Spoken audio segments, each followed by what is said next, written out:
हरे कृष्ण। आप सबका स्वागत है आज के इस सत्र में। तो आज हम पढ़ने जा रहे हैं भगवत गीता का 12वां अध्याय का 8वें श्लोक से। उससे पहले हम मंगलाचरण करते हैं। ओम अज्ञानतिमिरन्धस्य ज्ञानञ्जनशलाकया चक्षुरुन्मीलितं येन तस्मै श्रीगुरुवे नमः। श्रीचैतन्यमनोभीष्टं स्थापितं येन भूतले स्वयं रूप कदा मह्यं ददाति स्वपदान्तिकम्। हे कृष्ण करुणा सिंधु दीनबंधु जगतपते गोपेश गोपिका कांता राधा कांता नमस्तुते। तप्त कांचन गौरंगी राधे वृंदावनेश्वरी वृषभानुसुते देवी प्रणमामि हरिप्रिय। वाञ्छाकल्पतरुभ्यश्च कृपा सिन्धुभ्यैव च पतितानां पावनेभ्यो वैष्णवेभ्यो नमो नमः। जय श्री कृष्ण चैतन्य प्रभु नित्यानंदा श्री अद्वैत गदाधरा श्रीवासादि गौर भक्तवृंद। हरे कृष्ण कृष्ण कृष्ण हरे हरे, हरे राम राम राम हरे हरे। तो आइए आज हम 12वें अध्याय का 8वें श्लोक से शुरू करते हैं। पिछले सत्र में हमने 12वें अध्याय का पहले श्लोक से 7वें श्लोक तक देखते हैं। तो हम थोड़ा इसको रिफ्रेश करते हैं। हमने क्या देखा था 12वें अध्याय के पहले से 7वें श्लोक में। तो 12वें अध्याय के पहले श्लोक में भगवान को अर्जुन पूछ रहा है कि आपके अव्यक्त रूप की निराकार की पूजा की जाए या आपके साकार रूप की पूजा से जाए, दोनों में से कौन सा श्रेष्ठ है। तो भगवान दूसरे श्लोक में जवाब देते हैं कि साकार रूप की पूजा करोगे वो श्रेष्ठ है। और भगवान फिर बताते हैं, गुण बताते हैं कि निराकार की पूजा करोगे तो कलेश हैं, अधिक कलेश और अधिकतर तेषाम। फिर बाद में बोलते हैं गतिर दुखम, गति भी उसकी दुखदायक होती है। और निराकार शॉर्टकट में भगवान बता रहे हैं कि निराकार है बेकार, ठीक है। और भगवान फिर आगे जो साकार भगवान के साकार रूप की पूजा करते हैं, श्री द्विभुज श्याम सुंदर रूप की पूजा करते हैं, तो उनको प्रोत्साहन कर देते हैं। और उनका क्या होता है भगवान ने ये बताया। अब भगवान अपनी भक्ति के बारे में यहाँ पे आगे इस श्लोक से चर्चा करेंगे, यानी भक्त और भक्ति के बारे में यहाँ पे चर्चा करेंगे। तो भगवान 8वें श्लोक में 12वें अध्याय के में क्या कह रहे हैं देखते हैं। आइए, 12वां अध्याय का नाम है भक्ति योग। मय्येव मन आधस्त्व मयिं बुद्धि निवेशय निवसिष्यसि मय्येव अत ऊर्ध्वं न संशय। मुझ भगवान में अपने चित्त को स्थिर करो और अपनी सारी बुद्धि मुझ में लगाओ।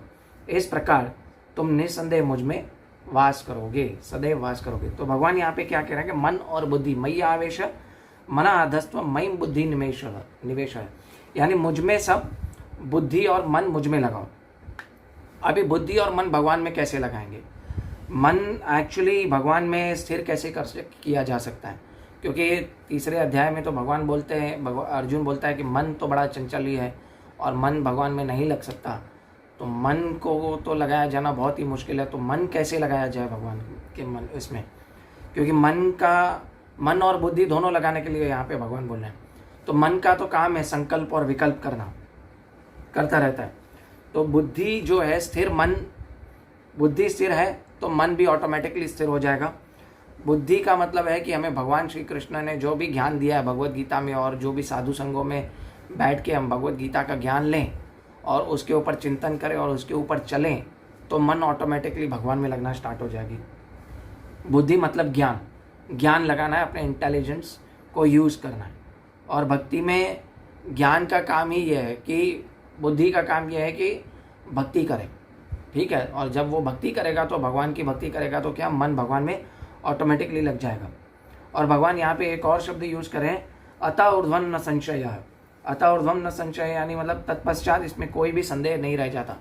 इसका मतलब भगवान ने ये कहा है कि मैं इस आदेश को जो कुछ बता रहा हूँ तुम्हें कि मन और बुद्धि लगाओ मुझ में, इसके आगे कोई भी आदेश की ज़रूरत नहीं पड़ेगी तुम्हें। क्योंकि अतः ऊर्ध्वं न संशय यानी इससे ऊपर कुछ नहीं है। बहुत सारे निराकारवादी लोग क्या बोलते हैं कि भक्ति के बाद निराकारवाद आता है। नहीं, एक्चुअली जो भक्ति है वो लास्ट स्टेज है। भगवान की भक्ति करना वो सबसे लास्ट स्टेज है और सबसे बेस्ट स्टेज है।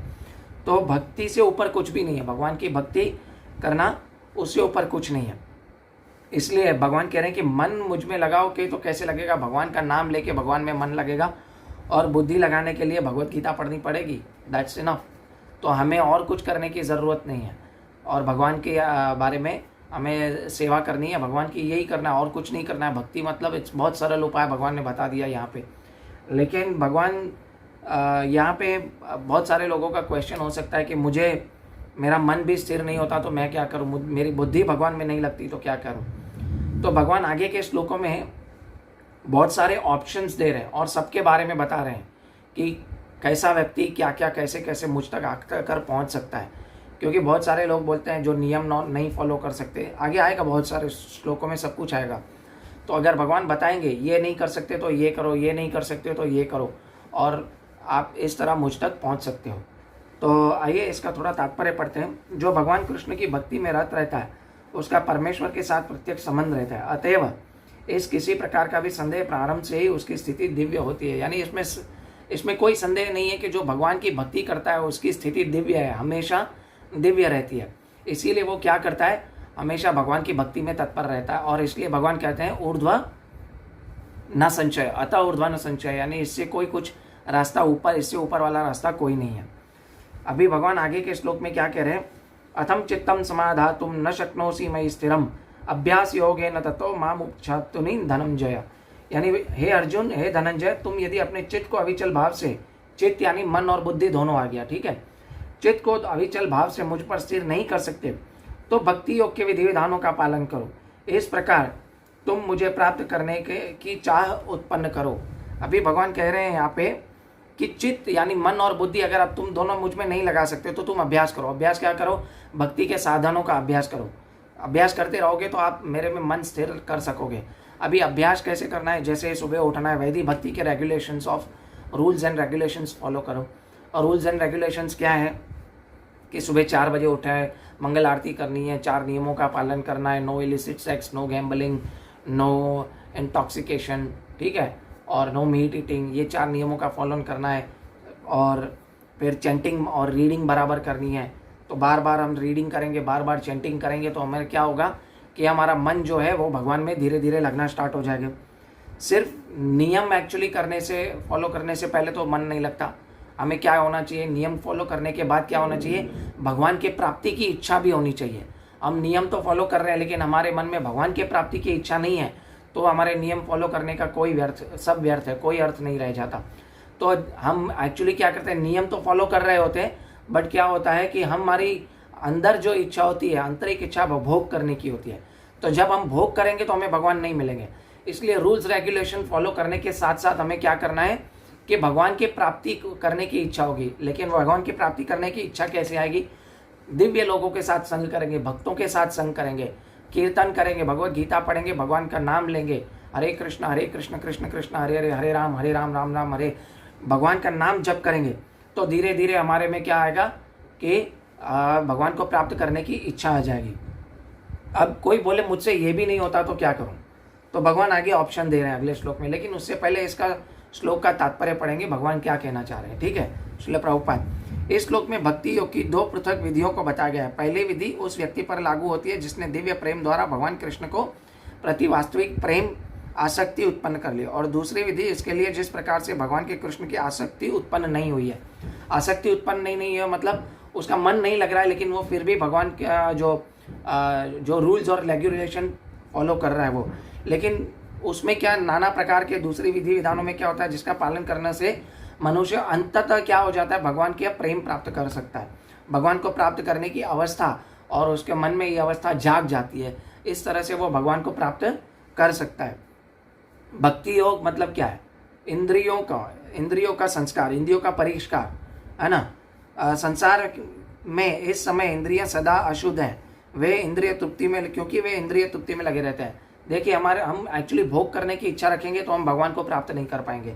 इसके कहने का मतलब ये है, भगवान को प्राप्त नहीं कर पाएंगे। कोई बहुत सारा धन अर्जित करने में लगा है और कोई बहुत सारा क्या बोलते हैं, है ना, किसी और की सेवा में लगा रहता है, ऐसे नहीं करना चाहिए। हमें सिर्फ और सिर्फ भगवान श्री कृष्ण की सेवा में लगना चाहिए और भोग की इच्छा छोड़ देनी चाहिए। फिर आगे भगवान क्या कह रहे हैं, अगर आपसे ये भी नहीं होता, अभ्यास भी नहीं हो रहा है, ठीक है, विधि विधानों का पालन का अभ्यास नहीं हो रहा है तो क्या करना चाहिए। तो यदि तुम भक्ति युद्धों के विधि विधानों का अभ्यास नहीं कर सकते तो मेरे लिए कर्म करने का प्रयत्न करो, क्योंकि मेरे लिए कर्म करने में तुम पूर्ण अवस्था सिद्धि को प्राप्त कर सकोगे। अभी भगवान यहाँ पे बता रहे हैं कि मेरे लिए कर्म करने का मतलब क्या है। यहाँ पर भगवान जो लोग भक्ति में नए जुड़े हैं उनके बारे में बात कर रहे हैं। जो नियोफाइट डिवोटीज हैं, नए नए जुड़े हुए हैं, उनके लिए भगवान बात कर रहे हैं, क्योंकि वो हर रूल और रेगुलेशन फॉलो नहीं कर सकते। तो भगवान उनको क्या कह रहे हैं कि तुम अगर ये करने में अमरसर्त हो तो मेरे लिए कर्म करो। मेरे लिए कर्म करो यानी भगवान कह रहे हैं मेरी सेवा करो। मेरी सेवा करो मतलब जैसे रूल्स रेगुलेशन आपसे फॉलो नहीं हो रहे हैं, तो आप एटलीस्ट उन लोगों के साथ जुड़ जाओ जो मेरा प्रचार कर रहे हैं, मेरे भगवत गीता का प्रचार कर रहे हैं। तो आप उनकी हेल्प करो, कुकिंग में हेल्प करो, मंदिर मार्जन में हेल्प करो, है ना, मंदिर मार्जन की सफाई के लिए हेल्प करो। अगर आपसे ये धीरे धीरे सेवा करते रहोगे तो धीरे धीरे आप रूल्स और रेगुलेशंस को फॉलो करना स्टार्ट हो जाओगे। और जैसे धीरे धीरे रूल्स और रेगुलेशंस को फॉलो करोगे तो आप क्या करोगे, आपका मन और बुद्धि स्थिर होता जाएगा। देखिए आप डिसेंडिंग ऑर्डर में आ रहे हैं, भगवान पूरा डिसेंडिंग ऑर्डर में बता रहे हैं, ठीक है। फिर आ जाएंगे असेंडिंग ऑर्डर में। तो पहले भगवान डिसेंडिंग ऑर्डर में बता रहे हैं कि आप ये नहीं कर सकते हो तो ये करो, ये नहीं कर सकते हो तो ये करो। इसका मतलब भगवान है ना बहुत दयालु है। भगवान बता रहे हैं कि सबके लिए बता रहे हैं, तुम कुछ ना कुछ करो मेरे लिए ताकि तुम मुझे प्राप्त कर सको, है ना, तुम जन्म मृत्यु के चक्कर से छूट सको। भगवान देखिए सबके लिए सोच रहे हैं, सबके बारे में सोच रहे हैं। जैसे एक राजा होता है, वो क्रिमिनल के बारे में भी सोचता है और सुविधा सबको देता है, क्रिमिनल को भी देता है और जो उसका प्रेमी है उसको भी देता है। तो इसी प्रकार भगवान श्री कृष्ण है, भगवान श्री कृष्ण सबके बारे में सोच रहे हैं। इस तरह से अगर तुम मेरे पास नहीं आ सकते तो इस तरह आओगे, इस तरह नहीं आओगे तो इस तरह मेरे पास आओगे। तो भगवान आपको ऑप्शंस दे रहे हैं। लेकिन क्या होता है, नियोफाइट डिवोटीज धीरे धीरे, ये शुद्ध भक्तों के लिए नहीं है। शुद्ध भक्तों के लिए तो होता है मन और बुद्धि भगवान की सेवा में लगाना है। लेकिन जो नियोफाइट डिवोटीज हैं वो रूल्स रेगुलेशन अगर नहीं फॉलो कर पाते तो वो सेवा करें। लेकिन ऐसा नहीं है कि अगर आप शुद्ध भक्त बन गए तो सेवा नहीं करनी है। आप शुद्ध भक्त बने तो सेवा का महत्व और बढ़ जाता है। आपको प्रचार की सेवा मिलेगी, आपको बहुत ज़्यादा बड़ी बड़ी सेवाएं मिलती जाएंगी। तो जैसे नियोफाइट डिवोटी होता है तो वो शुद्ध भक्तों के साथ रह के क्या करता है, वो छोटी छोटी सेवा करता है ताकि वो आगे अभ्यास कर सके विधि विधानों का। तो मतलब ऐसे कोई व्यक्ति सोचेगा मैं तो अभी शुद्ध बड़ा भक्त बन गया हूँ तो अभी मुझे सेवा करने की ज़रूरत नहीं है। नहीं, आप ज़्यादा जितने एडवांस करोगे उतनी सेवा ज़्यादा कर सकते हैं। जैसे आप देखिए हिज होलीनेस जय पताका स्वामी महाराज है, हिज होलीनेस गोपाल कृष्ण गोस्वामी महाराज है, ये सब लोग क्या है, एडवांस है, सन्यासी है, उन शुद्ध भक्त हैं ये सब। तो ये सब क्या कर रहे हैं, ये सब सेवा और ज़्यादा कर रहे हैं और प्रचार कर रहे हैं। तो जितना अगर भक्ति में ज़्यादा बढ़ोगे तो उस बड़ी सेवा मिलती है और आप ज़्यादा आगे बढ़ते रहते हो। अभी भगवान कह रहे हैं कि अगर आप सेवा करने में भी असमर्थ हो और कोई ना कोई सेवा में प्रॉब्लम आ रही है तो आपको क्या करना है। तो इससे पहले हम 11वें श्लोक को देखें तो हमने इससे पहले इसका तात्पर्य पढ़ते हैं। अतः पहले कोई भक्ति योग के विधि विधानों का प्रत्यक्ष रूप से अभ्यास न कर सके और कार्य में सहायता देने का प्रयत्न करना चाहिए। प्रत्येक किसी को व्यापार करने के लिए स्थान, उपयोग और कुछ पूंजी, श्रम तथा विस्तार करने के लिए कुछ संगठन चाहिए। उसी प्रकार कृष्ण की सेवा में भी आवश्यकता होती है। अंतर केवल इतना ही है कि वो भौतिकवादी मनुष्य में इंद्रिय तृप्ति में सारा कार्य करता है, लेकिन यही कृष्ण की तुष्टि के लिए किया जाता है, यही दिव्य कार्य है। अभी भगवान यहाँ पे श्रील प्रभुपाद बता रहे हैं कि अगर आपको सेवा करनी है, किस तरह से भगवान की सेवा करनी चाहिए। अपनी इंद्रियों को भगवान की सेवा में लगाना चाहिए, अपनी लक्ष्मी को भगवान की सेवा में लगाना चाहिए, ठीक है। तो आप किसी न किसी तरह से भगवान की सेवा में जुड़ जाओ तो क्या होगा, आगे आप शुद्ध भक्ति के स्तर पर पहुंचोगे। लेकिन अभी यहाँ पे बहुत सारे लोग बोलेंगे कि मुझसे सेवा भी नहीं हो पा रही है, जो सेवा करने में असमर्थ है तो वो क्या करेगा। तो भगवान उनके लिए भी बोल रहे हैं आगे क्या करना चाहिए। तो 11वें श्लोक में भगवान कह रहे हैं, किंतु यदि तुम मेरे भावनामृत कर्म करने में असमर्थ हो तो तुम अपने कर्म के समस्त फलों को त्याग करने का तथा आत्मस्थित होने का प्रयत्न करो। अभी भगवान श्री कृष्ण यहाँ पे बता रहे हैं आत्मस्थित। पहले तो कर्मों का फल त्याग और आत्मस्थित होना का मतलब क्या है वो समझना चाहिए। आत्मस्थित मतलब मेरी भावना, मेरे भक्तों के संग रहने का प्रयास करो। मेरे भक्त हैं, शुद्ध भक्त हैं, उनके साथ संग रहने का प्रयास करो, उनके साथ रहने का यत्न करो। मैं कैसे भक्तों का संग लूँ और मैं कैसे कर्म फलों को त्याग सकता हूँ, वो भगवान की सेवा में लगा सकता हूँ। जैसे कि बहुत सारे लोग हैं कि अगर सत्संग में नहीं आएंगे, भगवान का नाम जप नहीं करेंगे तो कुछ और करेंगे, बिजनेस करेंगे, बहुत सारा पूरा टाइम अपना कहीं और है ना इन्वेस्ट करते हैं। तो उन जहाँ टाइम पे उन्होंने टाइम इन्वेस्ट किया है तो वो भौतिक कार्यों में सपोज उन्होंने टाइम इन्वेस्ट किया है, सॉरी मेरे मुंह से बार बार वेस्ट निकल रहा है। तो उन्होंने जैसे इन्वेस्ट किया है भौतिक कार्यों में, धन अर्जित करने में या बहुत कुछ, वो कुछ ना कुछ तो करेगा। अगर भगवान की सेवा नहीं करेगा तो उसने जो भी टाइम इन्वेस्ट किया है भौतिक कार्य में, उसका जो फल मिलता है वो भगवान को त्याग कर दे, भगवान को दे दे, अर्पण करे। तो इससे क्या होगा, वो कर्म फल के पहले तो बंधन से भी छूट जाएगा और धीरे धीरे वो भगवान का भक्तों का संग करने में यत्न करेगा तो वो सेवा करने में भले असमर्थ है, फिर भी इस तरह से वो शुद्ध भक्त की परिस्थिति में आगे बढ़ सकता है। क्योंकि उससे क्या होता है कि बहुत लोगों को है ना असमर्थ कैसे होते हैं भगवान की सेवा करने में, क्योंकि बहुत सारे सामाजिक पारिवारिक प्रॉब्लम्स आ जाती हैं। बहुत सारे परिवार के लोग बोलते हैं क्या है कृष्ण भक्ति में घुस गया है तू, है ना, उनको पारिवारिक प्रॉब्लम आती है, तो ना छूट के उनको परिवार के साथ है ना ज़्यादा समय बिताना पड़ता है और प्रजल्पा करना पड़ता है, बहुत लोगों के साथ बैठना पड़ता है। तो ऐसे लोगों के साथ जिनके साथ परिवार और समाज साथ में नहीं है, तो भगवान उनको बोल रहे हैं तुम अपने कर्मों का फल मुझे अर्पण कर दो। तो ऐसे तुम धीरे धीरे भक्ति में आगे बढ़ोगे और तुम्हारा परिवार भी धीरे धीरे भक्ति में आगे बढ़ेगा। यहाँ पे तात्पर्य में भी श्रील प्रभुपाद यही लिख रहे हैं कि हो सकता है कि किसी व्यक्ति की सामाजिक, पारिवारिक और धार्मिक कारणों से किसी अन्य विरोध के कारण कृष्ण भावनामृत कार्यकलापों के प्रति सहानुभूति दिखा पाने में अक्षम रहा है। देखिए श्रील प्रभुपाद एग्जैक्टली बता रहे हैं, असमर्थ मतलब क्या, वो जानबूझ के नहीं कर रहा है, वो तो करना चाहता है, वो खुद तो समर्थ है कि मैं भगवान श्री कृष्ण की सेवा करूं, है ना, परंतु क्या है लोग उसे सेवा करने नहीं दे रहे, मतलब उसके घर परिवार वाले लोग, समाज वाले लोग, तो क्या करेगा, भक्तों के संग रहेगा और क्या करेगा कि धीरे धीरे वो जो सेवा का जो उसने जो भौतिक कार्यों से जो फल मिला है वो भगवान को अर्पण कर देगा। तो वो सेवा अगर नहीं कर सकता और भगवान के भक्तों का जो संग प्राप्त करने का यत्न तो जारी रख रहा है और साथ साथ में अपने कर्मों का जो फल है वो भगवान को दे रहा है, तो इससे क्या होगा कि वो धीरे धीरे भक्ति में आगे बढ़ता रहेगा। देखिए ये पूरा डिसेंडिंग ऑर्डर में आ रहा है, मैं फिर से बता रहा हूँ कि हमने जो भी 4 श्लोक पढ़े अब तक पूरा डिसेंडिंग ऑर्डर में भगवान श्री कृष्ण बता रहे हैं, लेकिन ये सब दूसरे जो 9वें श्लोक से जो भगवान बता रहे हैं वो शुद्ध भक्तों के लिए भी है, लेकिन जो बिगिनर्स है, न्यूफाइट डिवोटी है, उनको ये ध्यान में ज़्यादा रखना चाहिए कि मैं अगर ये नहीं कर सकता हूँ एटलीस्ट कुछ तो करूँ भगवान के लिए।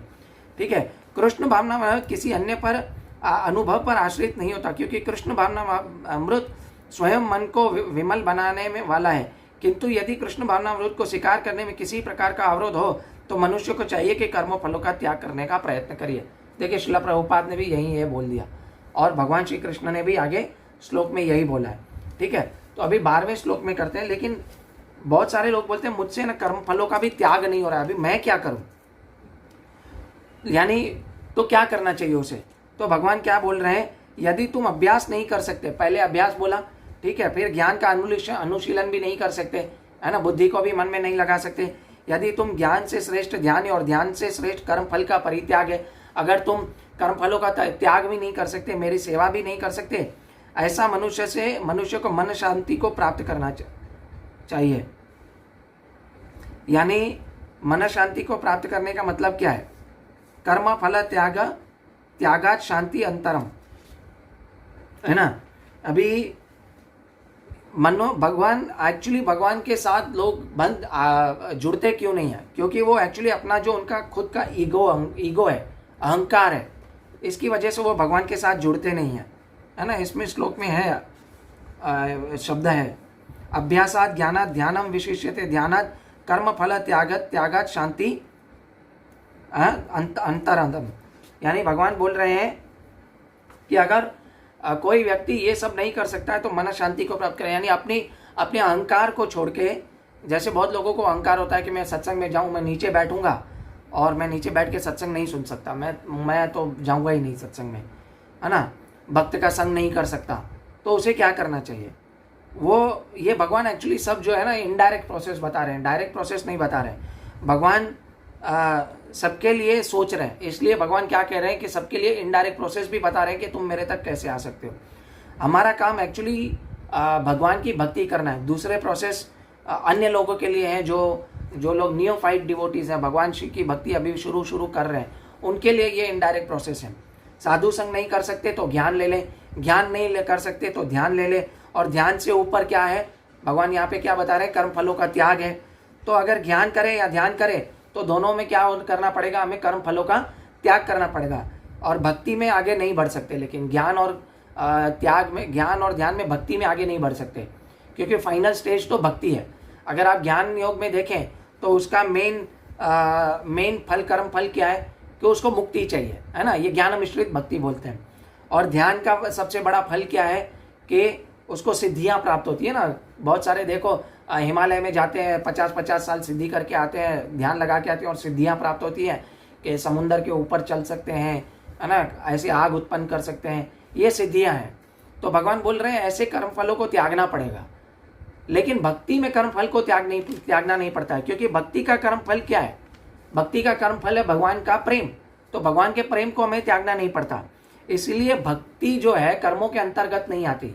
लेकिन ध्यान योग और ज्ञान योग क्या होता है? वो कर्मों के अंतर्गत आता है।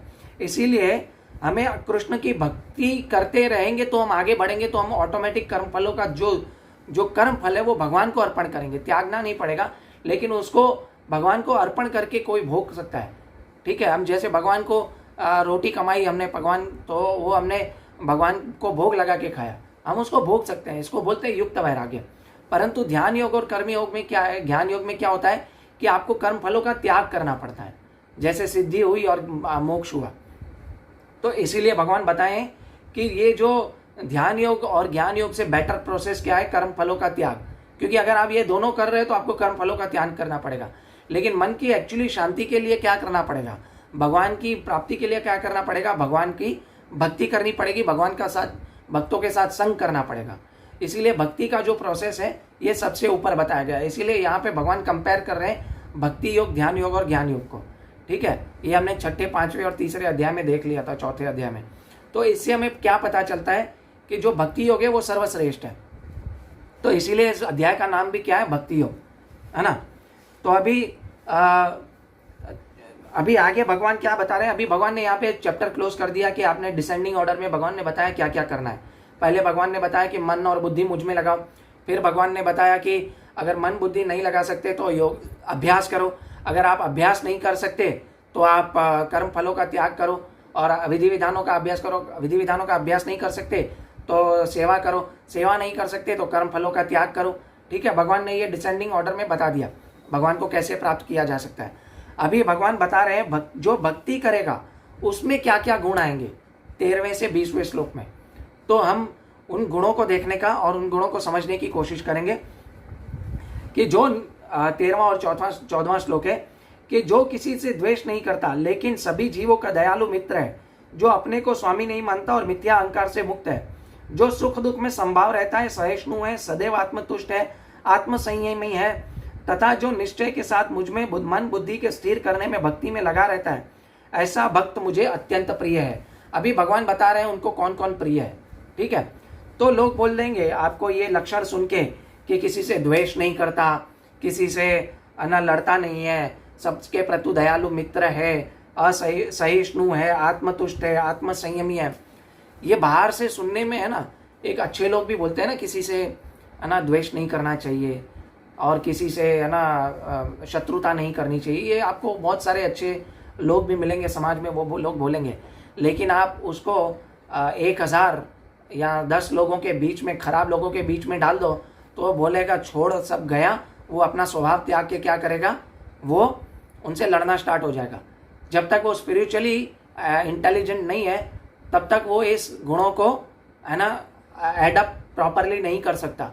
इसीलिए भगवान इन गुणों को क्या, ये सब दिव्य गुण है, ये सामान्य गुण नहीं है। ये ऊपर से दिख रहा है कि सामान्य गुण है, किसी से शत्रुता नहीं करनी चाहिए और किसी से द्वेष नहीं करना चाहिए, ये सब एक्चुअली दिव्य गुण है। भगवान यहाँ पे इसलिए बता रहे हैं। लेकिन हम लोग भौतिक समाज में रहते हैं तो हम लोग को ये क्या गुण क्या है? किसी से मित्रता करनी चाहिए, छोड़ना नहीं चाहिए, किसी से शत्रुता नहीं करनी चाहिए, द्वेष नहीं करना चाहिए। लेकिन द्वेष होता है, ऐसा हो ही नहीं सकता। हम भगवान से ही द्वेष करते हैं, इसीलिए तो भगवान की भक्ति नहीं कर पा रहे। तो ये जो द्वेष है इसको कैसे मिटाया जाए? भगवान ये भक्ति के भक्त जो उनकी भगवान की भक्ति प्रॉपर कर रहा है तो उनमें ये दिव्य गुण आ जाते हैं। ये कोई सामान्य गुण नहीं है, पहले हमें ये समझना चाहिए। ठीक है, दो प्रकार के गुण हैं, एक दिव्य गुण और एक भौतिक गुण है। जैसे मैंने आपको बताया भौतिक गुण में भी ये सहिष्णु वाला गुण होता है, लेकिन वो अगर आप उसको बहुत सारे लोगों के बीच में रख दो तो वो सहिष्णु नहीं हो सकता। ठीक है, इनटॉलरेंस आजकल जो नया वर्ड आ गया। और अभक्त जो है ये गुण अपने आनंद के लिए करता है, अपने आनंद के लिए करता है। जैसे किसी से सबसे संभाव रहता है या सबसे क्या देखें कि किसी से शत्रुता नहीं करता है, तो वो क्या करता है? वो सिर्फ अपने आनंद के लिए करता है। क्यों? क्योंकि लोगों में उसकी पूजा लाभ प्रतिष्ठा बढ़ती रहेगी। लेकिन भक्त इसलिए नहीं करता। भक्त तो इसलिए करता है क्योंकि भगवान के रूल्स और रेगुलेशंस, भगवान के बताए हुए नियमों का पालन कर रहा होता है। एक अभक्त क्या कर रहा होता है, भौतिकवादी, वो सिर्फ अपनी पूजा लाभ प्रतिष्ठा के लिए बोलेगा, लेकिन उसको मैंने जैसे आपको बोला 10 ना उसको डेविल टाइप के लोगों के सामने रख दो तो वो क्या करेगा कि वो भी उनके साथ लड़ना स्टार्ट हो जाएगा, फिर उसके वो गुण चले जाएंगे। तो इससे हमें समझना चाहिए कि है ना, ये गुण जो है वो सब दिव्य है। ठीक है, अभी ये पता चल गया। अभी भगवान बता रहे हैं एक एक कुछ इसमें इधर 8 या 9 गुण बताएं, 7 गुण बताएं भगवान ने। तो ये 7 गुण हम एक एक करके थोड़ा एक संक्षिप्त में समझने की कोशिश करेंगे। मैं प्रभुपाद के परपट से ही पॉइंट लिए हैं और थोड़ा उसको मैं शायद विस्तार में समझाने की कोशिश करूंगा। ईर्ष्या नहीं करने का मतलब क्या है? ईर्ष्या नहीं करने का मतलब है कि दूसरों का सुख देख के खुद दुखी नहीं होना। एक्चुअली ये ईर्ष्या है ना। कैसे आपको कोई बोले आपके पास मारुति 800 है और आपके कोई पड़ोसी के पास आ गई है ना मर्सिडीज, वो आपको आके चिढ़ाए, देखो देखो तुम्हारे पास तो मारुति 800 ही है और मेरे पास मर्सिडीज है। थोड़े दिन के बाद आए बोले मेरे पास तो अभी रॉयल्स रॉयस आ गई और अभी आपके पास तो सिर्फ मारुति 800 ही है, तो आप ईर्ष्या करने लगोगे। तो इससे ईर्ष्या एक्चुअली इसलिए आती है क्योंकि हमारी एक्सपेक्टेशंस भी है और हम दूसरों का सुख देख के दुखी होती है, इसलिए हमारे में ईर्ष्या आ जाती है। ठीक है, द्वेष का गुण मतलब क्या है कि हमारा द्वेष, हमारा भगवान से द्वेष है, हम भगवान की भक्ति नहीं करते हैं, इसलिए हमारे में द्वेष आता है। ठीक है, और अभी मैत्र यानी फ्रेंड टू एवरीवन, भगवान ने कहा ना सबको भगवत गीता का जो आदेश देता है, यानी उसका कोई शत्रु नहीं है, वो उसको कोई भी शत्रु मान ले लेकिन वो किसी को शत्रु नहीं मानता और उनके ऊपर परोपकार दया दिखाता है। असली मित्रता ये है, और उनको भी भगवान का आदेश देता है, भगवान के भगवत गीता का आदेश देता है। और इसीलिए वो उसकी यही प्लानिंग रहती है कि मुझे किसी ने इस भौतिक जगत से आध्यात्मिक ज्ञान दिया है, स्पिरिचुअलिटी में आगे बढ़ा है, मुझ पतित आत्मा को भगवान गीता का ज्ञान दिया, तो मैं भी उसको भगवत गीता का ज्ञान दूं। तो इससे क्या होगा, इसको बोलते हैं रियल फ्रेंडशिप। ऐसे ही किसी को रियल फ्रेंडशिप नहीं बोलते हैं। रियल फ्रेंडशिप ये बोलते हैं ये हर किसी से मित्रता रखता है, शत्रुता नहीं करता है। फिर तीसरा है करुणा। करुणा मतलब जो भगवान का भक्त है, भगवान में करुणा है, इसीलिए भगवान के भक्त में करुणा है ना। ये क्वालिटी इसमें आई है। जैसे कि बोलता है कि न धनम तृणादपि सुनिचे न तरोरपि सहिष्णुना अमानी न मान देना कीर्तनीय सदा हरि। करुणा ऐसे आती है। करुणा मतलब जैसे पेड़ है, पेड़ कभी रेबेलियस नहीं होते, वो उगते हैं किसके लिए, काटे जाने के लिए या उनके खाए जाने के लिए। फल खाते हैं ना उनके, तो वो उगते ही इसलिए, वो किसी से वो नहीं करते, किसी के अगेंस्ट नहीं चले जाते, वो आपको फ्रूट्स देते हैं। इसीलिए हमारे शास्त्रों में एग्जाम्पल वनस्पति का दिया गया है कि वनस्पति जैसे सहिष्णु बनो, तरोरपि सहिष्णुना, उनके जैसे सहिष्णु बनो। और अमानी न मान देना कीर्तनीय सदारी, हमें किसी भी जो है मान की अपेक्षा नहीं करना चाहिए और हमें सामने मान देना चाहिए। इसको बोलते हैं रियल करुणा। और दूसरी करुणा बोलते हैं कि सबको भगवान श्री कृष्ण के बारे में आदेश देता रहे और सबको कहे कि भगवान श्री कृष्ण का नाम जपिए और सबको जन्म मृत्यु के चक्कर में से छूटने के लिए उनकी मदद करता रहे। एक्चुअल करुणा वो है। फिर निर्ममो। निर्ममो यानी वो अपने शरीर को भगवान का मानता है, यानी वो ये सोचता है कि ये जो कुछ भी शरीर मुझे दिया गया, ये यंत्र है, वो मुझे भगवान की सेवा में लगाना है, निर्ममो, है ना। और वह उनका ध्यान रखता है ताकि उसकी सेवा कर सके। निर्ममो का ये मतलब नहीं है कि सब कुछ त्याग दिया और उसका ध्यान नहीं रखना, है ना। निर्ममो का मतलब जो वस्तु में आसक्त तो है, लेकिन उस आसक्ति में किसके प्रति है, वो वस्तु में आसक्ति इसलिए है ताकि वो भगवान श्री कृष्ण की सेवा में लगा सके, उसको निर्ममो बोलते हैं। ज्ञानी लोग निर्ममो का मतलब क्या होता है, ज्ञानी लोग निर्ममो का मतलब है कि ये सब कुछ भगवान का है, छोड़ दो, मुझे उसकी देखभाल नहीं करनी है, और वो चले जाते हैं जंगल में, है ना, अपना ध्यान और ज्ञान लगाने के लिए। नहीं, निर्ममो मतलब भगवान का जो भक्त है वो हर एक वस्तु को भगवान की सेवा में लगाता है और उसके प्रति आसक्त इसलिए होता है ताकि वो उसको भगवान की सेवा में लगा सके। जैसे आपके पास एक मोबाइल फ़ोन है, वो मोबाइल फ़ोन आपका गुम हो जाए तो आपको गुस्सा भी आएगा, अरे मोबाइल फ़ोन क्यों गुम हो गया।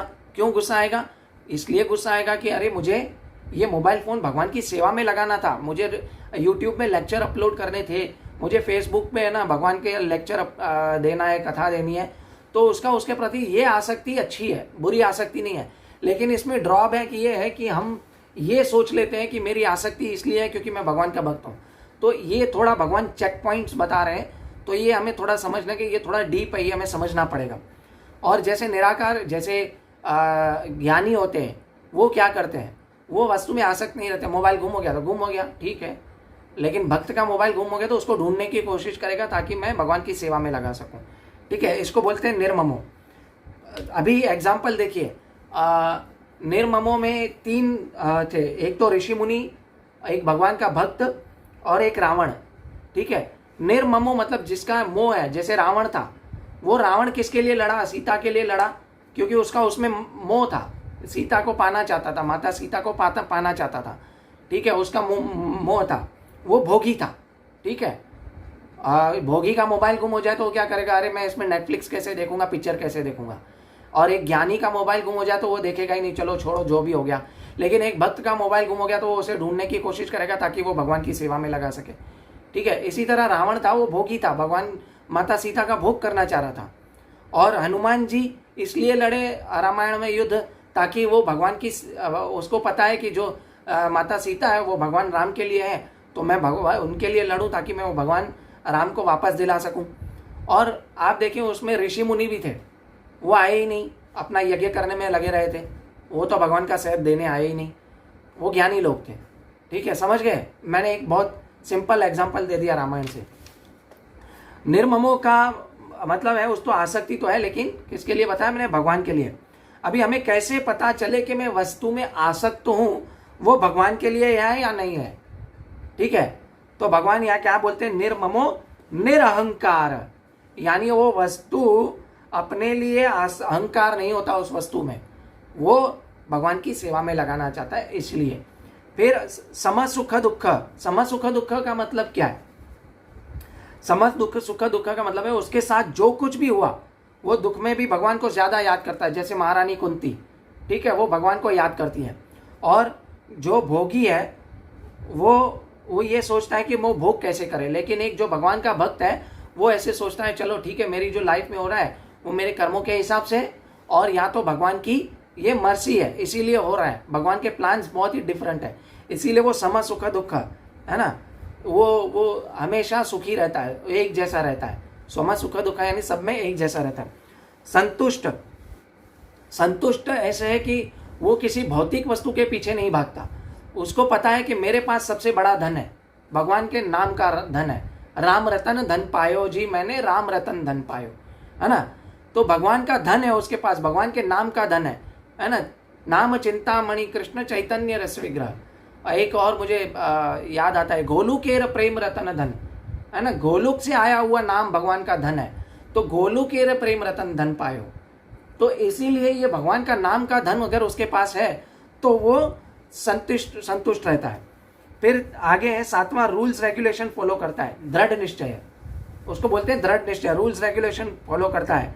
मंगला आरती के टाइम पे उठेगा, ठीक है, सारे गुण, एक्चुअली ये जो 7 गुण भगवान ने इसके अंदर बताए, ये सारे गुण जो है वो रातों रात आना मुश्किल है, लेकिन धीरे धीरे हम भगवान की जो है सेवा करेंगे, भगवान के बारे में सुनेंगे, भगवान के भक्तों के साथ संग रहेंगे, है ना। डिसेंडिंग ऑर्डर में बताया हमको, क्या है, हमको नीचे से ऊपर स्टार्ट करना है। भगवान ने भले डिसेंडिंग ऑर्डर में बताया, ये नहीं कर सकते हो, ये करो, ये नहीं कर सकते हो, ये करो, लेकिन अगर हम नियोफाइट डिवोटीज हैं तो हमें नीचे से स्टार्ट करेंगे तो धीरे धीरे मन और बुद्धि, देखिए, वहाँ पे अर्पित हो जाएगी धीरे धीरे। और ये गुण भक्ति में आगे बढ़ने के लक्षण है।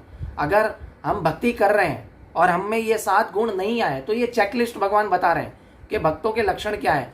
तो ये हमें बार बार चेक करना है हम खुद में कि क्या मेरे में ये सब गुण आए हैं। तो आए हैं तो मैं भगवान की भक्ति में प्रगति कर रहा हूँ, नहीं आए हैं तो मुझे और दृढ़ निश्चय, उत्साह निश्चय धैर्य तत्त कर्म प्रवर्तनात्, मुझे और दृढ़ निश्चय से भगवान का नाम जप करना है, भगवान के भक्तों का संग करना है, भगवान की सेवा करनी है। तो धीरे धीरे ये गुण आ जाएंगे, रातों रात नहीं आते, काफ़ी टाइम लगता है, क्योंकि हमारे मन में करोड़ों सालों का, करोड़ों जन्मों का जो है वो मैल भरा पड़ा है, ठीक है। अभी ये गुणों के बारे में बताया। अभी भगवान 15वें अध्याय में क्या बोलते हैं, जिससे किसी को कष्ट नहीं पहुंचाता तथा अन्य किसी के द्वारा विचलित नहीं किया जाता, जो सुख दुख में भय तथा चिंता में संभाव रहता है वह मुझे अत्यंत प्रिय है। अभी भगवान यहाँ बता रहे हैं कष्ट नहीं पहुंचाता, मतलब भौतिक स्तर पे किसी को कष्ट नहीं पहुंचाता, है ना। वो देखता है, वो किसी को आदेश नहीं देता है भौतिक वस्तुओं के लिए कि तुम ये करो तुम वो करो, नहीं, वो किसी को कष्ट नहीं पहुंचाता और विचलित भी नहीं किया जाता। क्योंकि विचलित नहीं किया जाता क्या मतलब है कि उसके लाइफ में सुख आए दुख आए जो भी आए, वो ये स्वीकार करता है कि वो सिर्फ भगवान की कृपा है और वो भगवान को भूलता नहीं है। ठीक है, ज्ञानी लोग बोलेंगे कि सुख दुख में विचलित नहीं होना, लेकिन उनकी एक उंगली काट दो तो वो बहुत परेशान हो जाएंगे, वो विचलित तो होंगे ही। ऑफकोर्स भक्त भी विचलित होगा, उसकी उंगली कटेगी, लेकिन वो कुछ टाइम बाद समझ जाएगा, बोलेगा ठीक है इसमें भी भगवान की कोई इच्छा थी। ठीक है, तो ये उसके कर्मों के हिसाब से। जैसे सुख दुख में विचलित नहीं होना मतलब ऐसा नहीं है कि उसको डर नहीं लगेगा, है ना। सामने शेर आ गया तो उसको डर लगेगा, मतलब वो, इसका मतलब कहने का ये है कि सामने शेर भी आ गया तो वो भगवान को याद रखेगा। और जो ज्ञानी है उसके सामने शेर आ गया तो वो भागेगा, हम भी भागेंगे अपनी जान बचाने के, लेकिन भगवान को याद रख के हे भगवान मुझे इस शेर से बचा दो। लेकिन ज्ञानी किसको बताएंगे, क्योंकि वो ज्ञान का एंड में उसका क्या है, उनका जो मेन रिजल्ट है वो तो निराकार को मानते हैं, तो वो कैसे करेंगे। तो इसीलिए सुख दुख भय हानि इसमें जो है वो भगवान श्री कृष्ण को हमेशा याद रखता है, वो विचलित नहीं होता। इसका मतलब विचलित नहीं होने का मतलब ये है। इसका थोड़ा तात्पर्य पढ़ेंगे। इस श्लोक में भक्त के कुछ अन्य गुणों का वर्णन हुआ है। ऐसे भक्त द्वारा व्यक्ति कष्ट चिंता भय तथा असंतोष को प्राप्त नहीं होता। क्योंकि भक्त सबों पर दयालु होता है, अतः वह ऐसा कार्य नहीं करता है वो जिससे को चिंता हो। वो मैंने बोला ना, ऐसा कार्य नहीं करता, भौतिक वस्तुओं का आदेश नहीं देता, अननेसेसरी किसी वस्तु का किसी के ऊपर भक्त थोपता नहीं है, तो वो किसी और को दुखी नहीं करता है। साथ ही यदि अन्य लोग भक्त को चिंता में डाल चाहते हैं तो विचलित नहीं होता। चिंता में कोई डाल दे तो विचलित नहीं होता, मतलब वो हमेशा भगवान को याद करता है। ठीक है, यह भगवत कृपा की है, किसी बाह्य उपद्रव से क्षुब्ध नहीं होता। देखिए मैंने बोला ना, वो बोलते हैं ये सब भगवान की कृपा है, ये कोई बाह्य उपद्रव से नहीं हुआ है। ये कोई मुझे कोई 4 गाली दे के जाए तो ये भी भगवान की कृपा थी, किसी ने मुझे 4 गाली दे दी, मैं इसी के लायक था। ठीक है, वो नहीं सोचेगा कि ये बंदे ने मुझे 4 गाली क्यों दी, ये आदमी ने मुझे 4 गाली क्यों दे के गया। ठीक है, वो बाह्य उपद्रव को नहीं देखेगा, उसके पीछे आंतरिक रीजन को ढूंढेगा। वो ढूंढेगा क्या, वो मतलब एंड ऑफ द डे उसको भगवान का ही आशीर्वाद मान के वो स्वीकार करेगा। वास्तव में सदैव कृष्ण भावनामृत में लय रहने तथा भक्ति में रत होने के कारण ऐसी भौतिक उपद्रव भक्त को विचलित नहीं कर पाते। देखिए पहले मैंने आपको पूरा एक्चुअली परपट में से समझा लिया है। इंद्रिय तृप्ति के लिए किसी वस्तु को पाकर अत्यंत प्रसन्न नहीं होता है, लेकिन वह जब देखता है कि अन्यों के पास इंद्रिय तृप्ति के लिए ऐसी वस्तु है तो उसके पास नहीं है, तो वह उसे दुख या ईर्ष्या से पूर्ण हो जाता है। जब वह शत्रु से बदले शंका करता है। देखिए ईर्ष्या का मैंने बताया था ना, कि वो और किसी वस्तु को देख के क्या करता है कि वो ये नहीं सोचता है कि ये मेरे पास नहीं है। ठीक है, एक्चुअली उसके पास जो होता है वो भगवान की सेवा में लगा देता है। और अभी भगवान आगे बता रहे हैं कि मेरा ऐसा भक्त जो सामान्य कार्यकलापों पर आश्रित नहीं होता, जो शुद्ध है, दक्ष है, चिंता रहित है, समस्त कष्टों से रहित है और फल के प्रति प्रत्यक्षशील नहीं रहता, वह मुझे अतिशय प्रिय है। अभी भगवान यहाँ पे क्या बता रहे हैं 17वें श्लोक में, 16वें श्लोक में, अपेक्षिता यानी धन अर्जित करने के लिए संघर्ष नहीं करता। उसको मंदिर बनाने के लिए और भक्तों के लिए भक्तों के संग रहने में ज़्यादा संघर्ष करता है कि मैं कैसे भक्तों का संग कर सकूं। वो इसके लिए धन अर्जित करने के लिए, इकट्ठा करने के लिए ज़्यादा संघर्ष नहीं करता। शुचि दक्ष यानी शुद्ध है, वो है ना, भगवान का भक्त है, पूर्ण रूप से शुद्ध रहता है वो। क्योंकि भगवान के भक्त क्यों पूर्ण रूप से शुद्ध है, क्योंकि पिछले 2 श्लोकों में हमने देखा कि वो उसमें इतने सारे गुण आ चुके हैं, है ना। ये हमारी चेकलिस्ट है, ये भगवान चेकलिस्ट बता रहे हैं। अगर आप मेरी भक्ति कर रहे हो तो आप में क्या इतने गुण आए हैं, अगर आए हैं तो आप शुद्ध हैं। ठीक है, और दक्ष है, निपुण है, जो भक्ति करता है वो निपुण हो जाता है, हर परिस्थिति में विचलित नहीं होता, निपुण हो जाता है और इंटेलिजेंस अपना यूज करता है। माइन्यूट इंडिपेंडेंस, तटस्थ शक्ति, जो मार्जिनल पोटेंसी को यूज करके वो अपना इंटेलिजेंस जो है मार्जिनल पोटेंसी को वो भगवान की सेवा में लगाता है। ठीक है, उदासीन यानी उदासीन मतलब उसका वो न्यूट्रल है, उसको संसार से कुछ लेना देना नहीं है, वो सिर्फ संसार से इतना ही लेता है जितना भगवान की सेवा में लगा सके, बाकी छोड़ देता है ना। और गतव्यव यानी वो भौतिक कष्टों पर ध्यान नहीं देता। भौतिक कष्टों पे ध्यान इसलिए नहीं देता क्योंकि वो उसको पता है ये जो भौतिक कष्ट आए वो मेरे कर्म के हिसाब से हैं या वो भगवान की कृपा के हिसाब से, इसलिए वो भौतिक कष्टों पे ज़्यादा ध्यान नहीं देता। ठीक है, अभी भगवान ये आगे जो 3 श्लोक है उसमें थोड़ा वापस से रिपीट कर रहे हैं। वो इसलिए रिपीट कर रहे हैं ताकि हम फिर से चेकलिस्ट कर सकें कि ये क्या गुण मेरे में आ रहे हैं। तो 3 श्लोकों में है, जो न कभी हर्षित होता है, न शोक करता है, न पछताता है, न इच्छा करता है, न शुभ अशुभ दोनों प्रकार की वस्तुओं का परित्याग कर देता है, ऐसा भक्त मुझे अत्यंत प्रिय है। यानी वो सब वस्तुओं को भगवान की सेवा में लगाता है, इसीलिए वो क्या है, उससे किसी चीज़ की हानि और लाभ की इच्छा नहीं रखता, वो सिर्फ और सिर्फ भगवान की सेवा में लगता है। ऐसा व्यक्ति भगवान को अत्यंत प्रिय है। शुद्ध भक्त भौतिक लाभ से न तो हर्षित होता है, हानि से दुख होता है। वह पुत्र या शिष्य की प्राप्ति के लिए न तो उत्सुक होता है, न उससे मिलने पर दुखी होता है। वह अपनी प्रिय प्रस्ती वस्तु का खो जाने के लिए पछताता है नहीं है। इस प्रकार यदि अभिप्रिय की प्राप्ति न हो तो वह दुखी नहीं होता। वह समस्त प्रकार के शुभ अशुभ तथा पाप कर्मों से परे सदैव परे रहता है। वह परमेश्वर की प्रसन्नता के लिए बड़ी बड़ी विपत्ति सहने को तैयार है। भक्ति के पालन में उसके लिए कुछ भी बाधक नहीं बनता। ऐसा भक्त कृष्ण को अतिशय प्रिय है। ठीक है, अभी भगवान आगे क्या बता रहे हैं कि जो शत्रुओं मित्रों के लिए समान है, जो मान तथा अपमान, शीत गर्मी, सुख दुख, यश अपयश में संभाव रहता है, जो दूषित संगति से मुक्त रहता है, जो सदैव मौन किसी वस्तु से संतुष्ट रहता है और जो किसी प्रकार से घार बार की परवाह नहीं करता, वह ज्ञान में दृढ़ है और जो भक्ति में संलग्न है, वैसा पुरुष मुझे अत्यंत प्रिय है। इसमें खाली एक भगवान ने शब्द नया डाला है कि मौन। मौन का मतलब क्या है ना। पहले तो गृहस्थ जो वस्तु है संगवर्जिता, यानी गृहस्थ व्यक्ति जो है वो प्रभावित नहीं होता कि ऑफिस में देखिए उसके साथ सामने ना बहुत सारे अभक्त तो उसके साथ रहते हैं, लेकिन वो प्रभावित नहीं होता है कि ना ऑफिस में कैसे अभक्त हैं तो उनसे प्रभावित नहीं होता। वो बाह्य वस्तुओं से प्रभावित नहीं रहता क्योंकि वो अंदर से सुखी है। वो भगवान के भजन अंदर से कर रहा होता है, हमेशा भगवान का स्मरण कर रहा होता है, भगवान की लीलाओं का स्मरण कर रहा होता है, इसीलिए उसको बाह्य चीज़ों से कुछ फर्क नहीं पड़ता। वो शुद्ध भक्त है। मौन मतलब क्या? मौन मतलब मैं तो इतनी देर से आपसे बात कर रहा हूँ तो क्या मैं मौन हूँ क्या? मौन का मतलब ये है कि वो फालतू प्रजल्प नहीं करता। वो सिर्फ और सिर्फ भगवान के बारे में बातें करता है, भगवान श्री कृष्ण की जो है वो भक्ति करता है ना। भगवान श्री कृष्ण के बारे में बात करता है, फालतू बातें नहीं करता, प्रजल्प नहीं करता, इधर उधर की बातें नहीं करता और जितना हो सके ज़्यादा भगवान श्री कृष्ण की बातें करता है।